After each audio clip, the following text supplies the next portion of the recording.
Brayton, what did you think of this initiative when you first heard about it? I think it's fantastic. Once again, the Boks need all our support. I think Saru has done well to really just try and get the nation behind the Boks. I mean, obviously the last couple of weeks, lots has been set, a lot has been made of the squad, and I think, Heineke, I'm sure, knows what he's doing. I mean, this has been a process for 4 years. He's not decided overnight that he's going to pick this kind of, selected few. And I think once again it's a huge privilege and honor, when you get selected for a team. And I tell you what, the players are, I'm sure they're ready. I'm sure they can't wait to get to London and do the best for their country. And again, there's no better feeling when you know that millions or your whole country is behind you. And I think we really got to put our differences aside and get behind the boys. On that note, Brayton, I mean, you've obviously been part of the Springboks squad. You know what the dynamics are like in the change room, etc. Do you think, like you mentioned, with all the lead up with the political stuff, transformation issues, etc., do you think the players themselves have been able to shut that out? I think because it's been going on for so long, I think now that there's a bit of settlement or stability in the squad, now that the squad's been selected, I think the players normally do well to sort of cut them off from all negativity.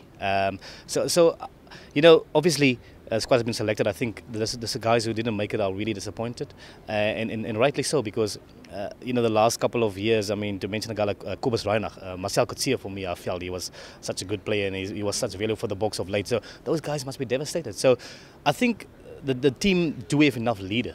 And there's enough leadership in that side to be able to put the guys together. And I tell you what, the flip side of it is that something like that, or all this negative stuff, can actually bring a team together. So maybe, if you look at results of late, it hasn't gone our way.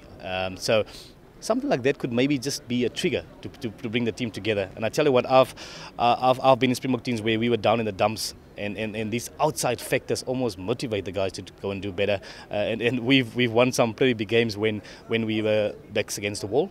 People didn't give us a chance, and I really do feel this team does have the character to go out and prove a lot of people wrong. Brayton, the Boks won the 2007 World Cup without facing Australia or New Zealand. They're two big Southern Hemisphere rivals. Who do you think are going to pose the biggest threats for the Springboks in England? Again, it will be New Zealand. I think this time it will be kind of hard to avoid them. If things go to plan, and if you listen to the experts and what people say, we might meet them in the semi-final. But I think this time around, what makes this World Cup so exciting is that there's more teams who can actually win this World Cup. I mean, Ireland has been really looking good the last couple of months. Wales will pose a threat, and England, home ground advantage. I mean, they will be a big factor. And a team like Australia, I do feel could be a dark horse at World Cup time. I think Michael Cheika is a kind of player or coach who get the best out of his players, and I do feel that he might spring a few surprises. But again, he's in the group of death, with Ireland and England. And England will be tough to beat at home. I mean, played many times at Twickenham. It's a tough place to play, and I think they're also on the up. If you look at momentum, they're also really looking good, although they lost against France the other day. I don't read too much into friendlies, so it's wide open. And again, a team like France, you never know what to expect from them. The unpredictability of the French, the flair that people want to see, and I'm sure they will ever go. But I think it's going to be wonderful. I'm really looking forward to this World Cup. Brayton, last question. You, as a former winger, looking at the current wings in the group, Brian Abana is just about the only guy that's sort of secured his jersey. Who do you think should play on the other wing? Look, obviously, I think JP, has had a bit of up and down here. But again, he has the experience and the quality to still, do it at top level. But I've been impressed with Mvovo. I think it's been tough for him. He's been on and out the side. He's had limited opportunities. So I do feel that, the game against Argentina, he showed his worth under huge pressure. I mean, they lost the previous week. A lot of stuff off the field happening. So Mvovo, for me, is an informed guy. He's a specialist wing.